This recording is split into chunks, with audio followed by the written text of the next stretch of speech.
I bought enough canned food to last us through this storm and the civil unrest that will inevitably follow. Hope you like water chestnuts. Hey, neighbor. I brought you something.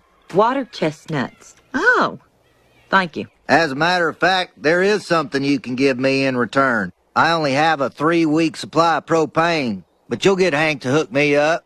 You owe me. Well, I'm sorry, Dale.